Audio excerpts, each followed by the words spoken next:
আমার মায়ের নাম ইয়াসরিনা সোনিয়া, একজন আধুনিক কিন্তু ধার্মিক মহিলা। ছোট থেকে আমেরিকাতে বড় হওয়ার সত্ত্বেও আমার মা অনেক ধার্মিক এবং পর্দাশীল।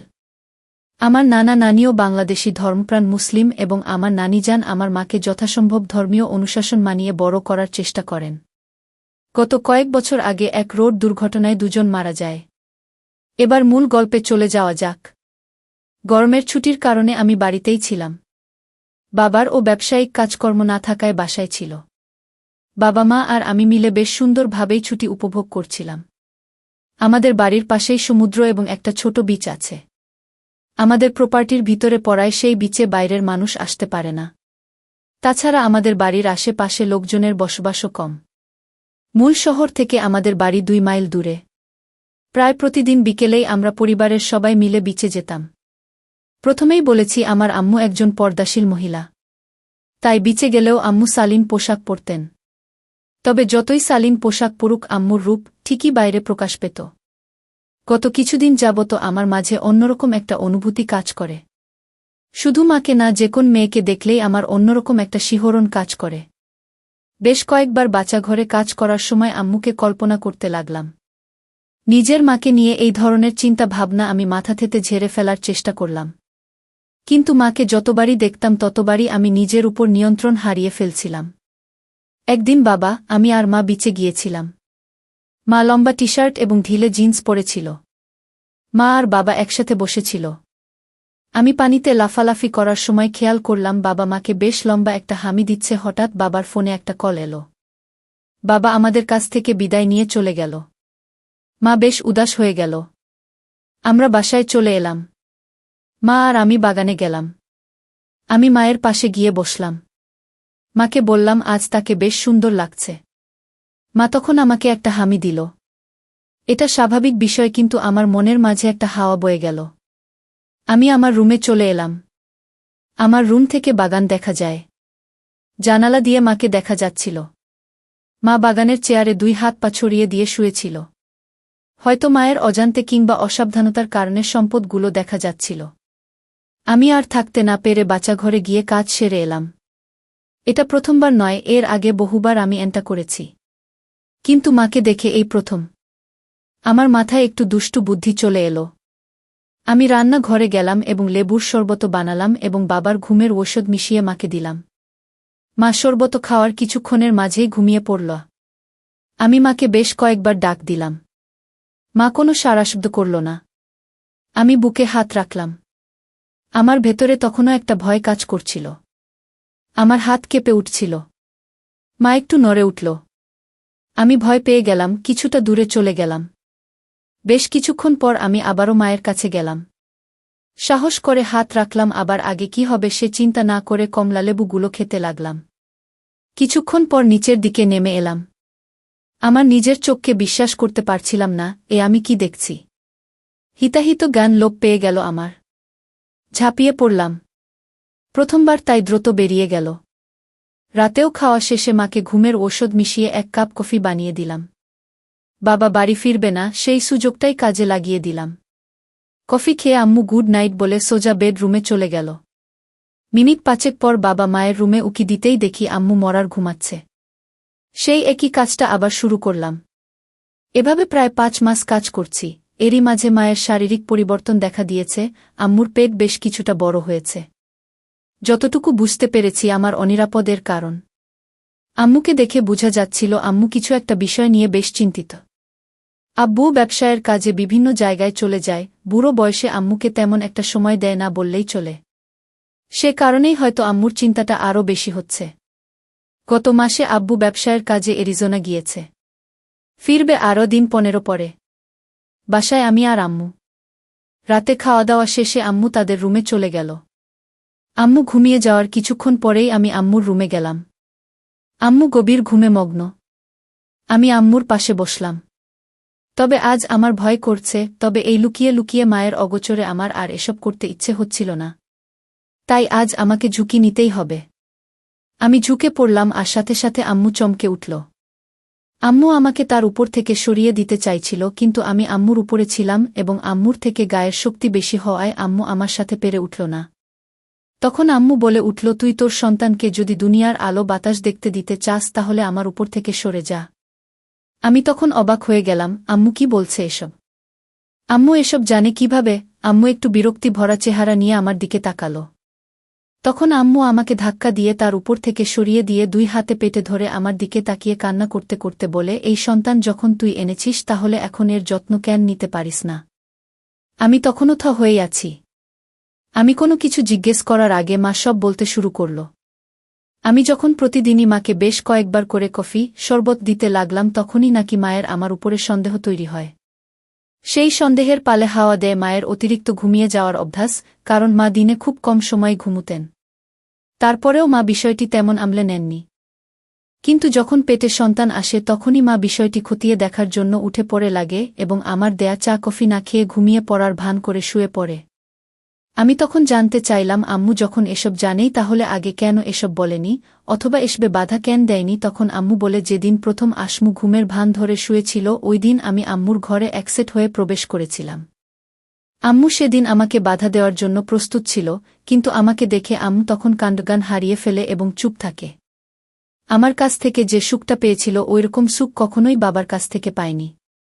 আর সে কারণেই মা তার ধার্মিকতা, সতীত্ব বিসর্জন দিয়ে সব সহ্য করে নিয়েছে। আমি তখন আম্মুর পেটে হাত রেখে বলি, আমাকে ক্ষমা করো, আমি জানতাম না আমাদের সন্তানের ক্ষতি হবে। তখন আম্মু আমার হাতের উপরে হাত রেখে বলে, ঠিক আছে, আমি তোমাকে সব বলে দিব। তবে কথা যাও, আমাদের সম্পর্কের কথা কাউকে জানতে দিবে না। তখন আমি মাকের হাতটা শক্ত করে ধরে মায়ের চোখের দিকে তাকিয়ে বললাম, কথা দিলাম, এই গোপন সত্য কেউ জানবে না। কথাটা বলেই আমি রুম থেকে বেরিয়ে যাই। সকালে ঘুম থেকে দেরিতে উঠাটা আমার অভ্যাস। ঘুম থেকে উঠে হালকা ব্যায়াম করে বাগানে ফুটবল নিয়ে 30 মিনিটের মতো দৌড়াদৌড়ি করে থাকি। আমি লম্বায় প্রায় 6 ফুট, অল্প বয়স থেকে রেগুলার জিমে ব্যায়াম করায় আমার শরীর বডি বিল্ডারদের থেকে কোনো অংশে কম না। পেটে হালকা হালকা 6 প্যাকের ছাপ ভেসে উঠছে।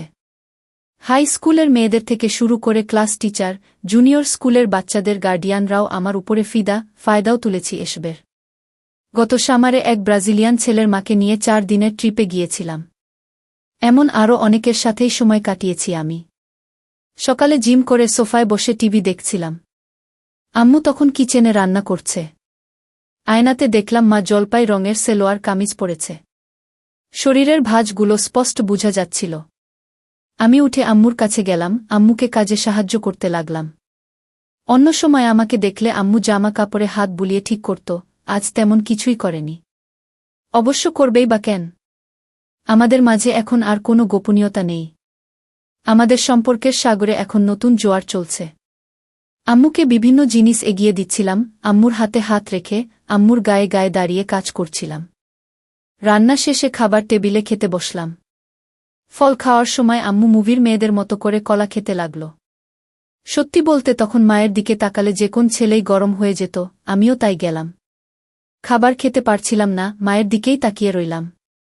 মা আমার দিকে তাকিয়ে ভ্রু নাচিয়ে জানতে চাইল কি হয়েছে।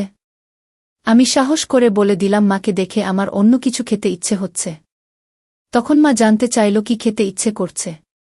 আরও একটু সাহস করে আম্মুকে বলে দিলাম। আমার কথা শুনে আম্মু কিছুটা চুপ করে রইল। এরপর উঠে দাঁড়িয়ে সোজা চলে গেল সোফায় বসল। আমিও খাওয়ার টেবিল ছেড়ে আমার প্রিয় খাবারে মুখ দিতে চলে গেলাম। আম্মু একটু একটু করে কেঁপে উঠতে লাগল। আমি বাজি কাজ সারতে গেলে আম্মু বাধা দিল। কারণ এতে সন্তানের ক্ষতি হতে পারে। কয়েক মাস পর বাচ্চা ভূমিষ্ঠ হয়েছে। কাছেরই একটা ক্লিনিকে আম্মুর সুস্থ স্বাভাবিক একটা ছেলে হয়েছে। আব্বু তখন বাড়িতে আছে। বাবা তার ছোট ছেলেকে কোলে নিয়ে ঘুরে বেড়ায়, প্রায়ই বলেন ছোট ছেলে তার বড় ছেলের হুবহু চেহারা নিয়ে জন্মেছে। বাবা বাড়িতে থাকায় আমার সমস্যা হচ্ছে, আম্মুকে কাছে পাচ্ছি না। রাতেও আম্মু আব্বু একসাথে থাকায় কিছু করা যাচ্ছিল না। সকাল বিকাল বাবা মায়ের পাশে পাশে থাকে। আমি মাকে একা পাচ্ছিলামই না। তখন আমি বিকল্প পথ ধরলাম। বাবা বিকেলে জগিং করে বাসায় ফিরেই আম্মুর সাথে বসে রইল। আমি 2 কাপ কফি বানিয়ে নিয়ে গেলাম, আব্বুর কফিতে মিশিয়ে দিলাম ঘুমের ঔষধ। ব্যাস, কাজ হয়ে গেল। বাবা খুশি মনে কফি খাওয়ার মিনিট 5 মাঝেই ঘুমিয়ে পড়ল। আম্মুর বুঝতে বাকি রইল না বাবা কেন হঠাৎ ঘুমিয়েছে। বাবা ঘুমানোর পরেই আমি আম্মুর সামনে একসেট হয়ে হাজির হয়ে গেলাম। লাউড স্পিকারে গান বাজাতে বাজাতে আমি আম্মুর কাছে নাচতে নাচতে গেলাম। আমার এমন আচরণে আম্মুর হাসতে লাগল। আম্মুর কাছে যেতেই আম্মু কাছে টেনে ধরল। কাজ সেরে মাকে নিয়ে সোজা সমুদ্রের নীল জলরাশিতে ঝাঁপ দিলাম। আম্মু আমার পাগলামি দেখে অট্টহাসিতে মেতে উঠল। সমুদ্রের ঢেউ এসে আমাদের ধাক্কা দিচ্ছিল, মাথার উপর দিয়ে পাখি উড়ে যাচ্ছিল। সমুদ্রের গভীর জলে সূর্য ধীরে ধীরে ডুবে যাবার প্রস্তুতি নিতে শুরু করল। আম্মু হঠাৎ সমুদ্রের পাড়ের দিতে যেতে লাগল। আমি জানতে চাইলাম কি হয়েছে। তখন আম্মু জানালো বাসায় বাবা আছে, তার ঘুম ভাঙলে যদি সে আমাদের এমনভাবে দেখে তাহলে সর্বনাশ হয়ে যাবে। আম্মুর কথাটির যুক্তি রয়েছে, বাবার ঘুম ভাঙলে বিপদ হবে, সেটাই স্বাভাবিক। আমিও আম্মুর সাথে সাথে বাড়ি চলে এলাম। আম্মু বাগান পেরিয়ে চুপি চুপি পিছনের দরজা দিয়ে বাসায় ঢুকল। আমিও আম্মুর পিছু পিছু চুপিসারে বাসায় ঢুকলাম।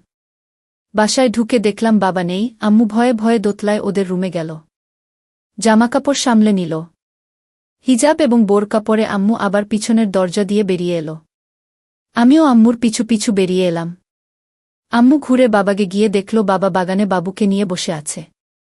আম্মু আব্বুকে ডাক দিল। আব্বু কিছুটা রাগী চোখে তাকালো। তখন আম্মু একদম অবলা মেয়েদের মতো করে তাকালো। মনে হলো আম্মু কি করছে তার কিছুই তিনি জানেন না।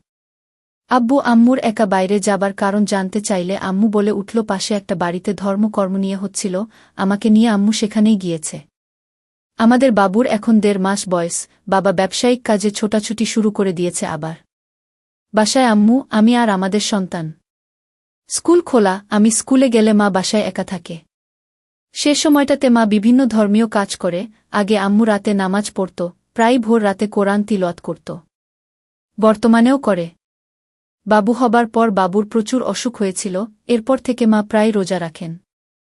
বিশেষ করে যে দিনগুলোতে আমি স্কুলে যাই, স্কুল থেকে ফুটবল প্র্যাকটিসে এবং নাচের ক্লাসে যাই, ওই দিনগুলোতে আম্মু রোজা রাখেন। এতে করে আমার সাথে মায়ের মেলামেশাও ঠিক থাকে, আবার আমার ব্যস্ত দিনে মার ইবাদতও ঠিক থাকে।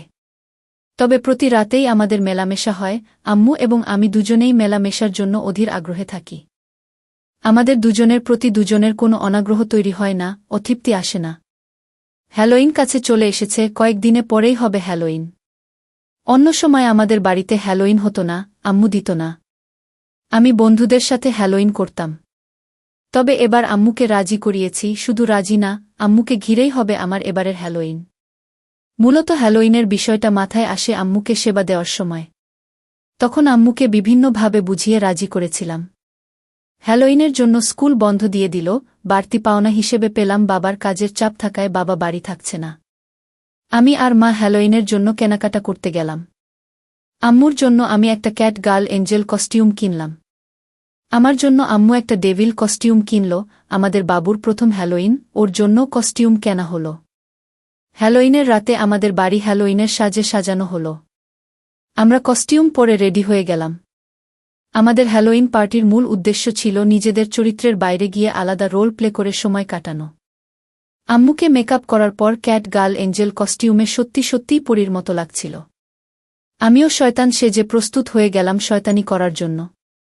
প্রথমবারের মতো আমরা রোল প্লে করব, তাই আমাদের দুইজনের মাঝেই ছিল চরম উত্তেজনা। আম্মুর রোল ছিল এক সুন্দরী পরীর। সে তার সন্তানকে নিয়ে স্বর্গ ছেড়ে পৃথিবীতে নেমে আসবে। তখন এক শয়তান তার সন্তানকে তার কাছ থেকে ছিনিয়ে নিবে এবং তাকে তার দাসীতে পরিণত করবে এবং নানাভাবে অত্যাচার করবে, জুলুম করবে। সেই পরীর রূপে পাগল হয়ে শয়তান তার সাথে জোর জবরদস্ত করার চেষ্টা করবে। কিন্তু পরীর ইচ্ছা ছাড়া তার সাথে সম্পর্ক করা সম্ভব হবে না। তখন শয়তান তার সন্তানকে খতম করার হুমকি দিয়ে তাকে সেবা দিবে। পরিকল্পনা মতো আম্মু আমাদের বাবুকে নিয়ে বাগানে হাঁটছিল। আমি শয়তান এর মতোই আম্মুর কাছ থেকে মিথ্যা মিথ্যা বাবুকে কেড়ে নিয়ে আম্মুকে আমাদের বসার ঘরে বন্দি করি। মিথ্যা মিথ্যা অত্যাচার শেষে সম্পর্ক করার চেষ্টা করি এবং ব্যর্থ হই। এরপর হুমকি দিয়ে পরি রুমে থাকা আম্মুকে রাজি করাই এবং আম্মুকে আমার রুমে নিয়ে যাই। অতিরিক্ত পরিশ্রমের কারণে আম্মুর রুমে ঘুমিয়েছিলাম। ভোরে আম্মু নামাজ পড়ে তাই অ্যালার্ম বাজে। অ্যালার্মের আওয়াজে আমারও ঘুম ভেঙে গেল। তবে বিছানা থেকে উঠলাম না, শুয়ে শুয়ে আম্মুর দিকে তাকিয়ে রইলাম। আম্মু হাতে পায়ে মোজা, সেলোয়ার কামিজ ও হিজাব পরে নামাজ পড়ছিল। নামাজ শেষে আম্মু যখন সব গুছিয়ে রাখতে হাঁটছিল তখন খেয়াল করলাম আম্মু কিছুটা খুঁড়িয়ে খুঁড়িয়ে হাঁটছে। আমি বিছানা ছেড়ে আম্মুকে ধরলাম, জানতে চাইলাম কি হয়েছে। আম্মু তখন হাসতে হাসতে বলল, প্রথমবার পিছনে হয়েছে তাই ব্যথা হচ্ছে। আব্বুর ব্যবসায়িক কাজ শেষ, বাসায় ফিরে এসেছে। বেশ কয়েকদিন থাকবে বাড়িতে। আমার আর আম্মুর মেলামেশা ততদিনে একটা আসক্তিতে পরিণত হয়েছে। আম্মুর একটু পর পরই আমাকে কাছে পেতে চায়, এমন ও দিন যায় আম্মুর প্রতিবার নামাজের আগে গোসল করতে হয়েছে। তাই বাবা আসার পর থেকে বিপদে পড়ে গেলাম। বাবার শরীরটা বেশি ভালো না। তাই বাবাকে ঘুমের ঔষধ দিতে মা না করে দিয়েছে, ফলে বাবা বাড়ি থাকলে আম্মুর হাতেরও দেখা পাই না। আম্মু একদম আপাদমস্তক পর্দা করে বাসায় ঘুরে বেড়াত। 2 দিন যেতেই আমি আর আম্মু ছটফট করতে লাগলাম। রাতে বাবা ঘুমিয়ে যাওয়ার পরেই আম্মু আমার রুমে এলো। আমি স্কুলের অ্যাসাইনমেন্ট করছিলাম, তাই জেগেই ছিলাম। আম্মু আমার রুমে এসে দরজায় টোকা দিল। আমি বই খাতা ছেড়ে উঠে দাঁড়াতেই আম্মু আমার কাছে চলে এলো। মনে হলো 1000 বছর পর দুজন দুজনকে কাছে পেয়েছি। এরপর সময় নষ্ট না করে কাজে লেগে পড়লাম। কতটা সময় গেল আমরা জানি না। তবে আব্বুর ধাক্কায় আমার হুঁশ ফিরে। চোখ মেলে তাকিয়ে দেখি আব্বু আমাদের বাবুকে কোলে নিয়ে রাগী রাগী চেহারায় অবাক হয়ে আমাদের দিকে তাকিয়ে আছে। আম্মু লজ্জায় মাথা নিচু করে রেখেছে। কয়েক মুহূর্ত যেতেই আব্বু দুজনকে বাসা থেকে বেরিয়ে যাবার জন্য আদেশ দিল। আম্মু ছুটে গিয়ে আব্বুর পায়ের কাছে পড়ল, আকুতি করে মাপ চাইতে লাগল। আব্বু আম্মুকে পা দিয়ে লাথি দিয়ে সরিয়ে দিয়ে আমাদের বাবুকে বিছানায় রেখে চলে গেল। আমি আর আম্মু তখনও আতঙ্কিত, অসহায়ভাবে মেঝেতে বসে রইলাম। মিনিট 15 পরে বাবা একটা সুটকেস নিয়ে এলো। আম্মুর দিকে একটা জামা ছুঁড়ে দিয়ে পড়তে ইশারা করল। জামা পরা শেষে আম্মুকে আর আমাকে 2 হাতে ধরে টানতে টানতে নিচে নামিয়ে আনল। এরপর দরজা খুঁজে প্রায় গলা ধাক্কা দিয়ে আমাদের বের করে দিল। মাঝে রাতে আমি, আম্মু আর আমাদের নবজাত শিশু রাস্তায় এসে পড়লাম। কি করব কিছুই বুঝে উঠতে পারছিলাম না। রাতে আমরা একটা হোটেলে উঠি। সারা রাত আম্মু কান্না করে। সংসার ভাঙ্গার কষ্টে এবং অনিশ্চিত ভবিষ্যৎ নিয়ে আম্মু ভীত হয়ে যায়। পরদিন আমরা চলে যাই আম্মুর বেস্ট ফ্রেন্ডের জুলি আন্টির বাসায়। সেখানে আম্মু আন্টিকে রাতের ঘটনার কিছুই বলেন নাই। আন্টিকে আম্মু বলল কিছুদিন বেড়াবে। আন্টিও সানন্দে আমাদের থাকার ব্যবস্থা করে দিল। আন্টির বাসাটি বেশি বড় নয়। উনি একা মানুষ, 3 রুমের ফ্ল্যাট বাসায় থাকেন। আমাদের একদম কোণার রুমে থাকতে দিলেন। রুমে বাথরুম, জানালার বেলকনি সব আছে। রুমে ঢুকে আমি ফ্রেশ হয়ে একটা শর্টস আর টি-শার্ট পরে বিছানায় শুয়ে পড়লাম। আম্মু আজকে বেশ স্বাভাবিক। আমি বিছানায় শোবার পর আম্মু বাচ্চাঘরে গিয়ে ফ্রেশ হয়ে বেরিয়ে এলো। এরপর ব্যাগ থেকে একটা নাইট ড্রেস বের করে সেটা গায়ে চাপিয়ে পাশে শুয়ে পড়ল। আম্মু বিছানায় শুয়ে পড়ার কয়েক মিনিট পরেই ঘুমিয়ে পড়ল। গত রাতে ঘুম হয়নি, তাই হয়তো আম্মু কাহিল ছিল। রাতে হঠাৎ ঘুম ভাঙতেই আমি নিচে কিছু অনুভব করলাম। ঘুম ঘুম চোখ মেলে তাকাতেই দেখি আম্মু আমাকে জেগে উঠেছি দেখে আমার কাছে মাথা নিয়ে এলো। অনেক ভালোবাসা দিলাম তখন আম্মুকে। আন্টির বাসাতে আমাদের দিনগুলো ভালোই কাটছিল।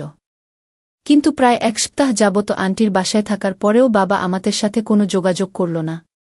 আন্টির বাসাতে আরও কিছুদিন থাকাটা আমাদের কাছে বেশ লজ্জাজনক মনে হল। তখন আম্মু আমাকে নিয়ে লস এঞ্জেলস এর কাছে সান্তা মিরিয়াতে আমার নানার বাসায় চলে যাবার কথা বলে।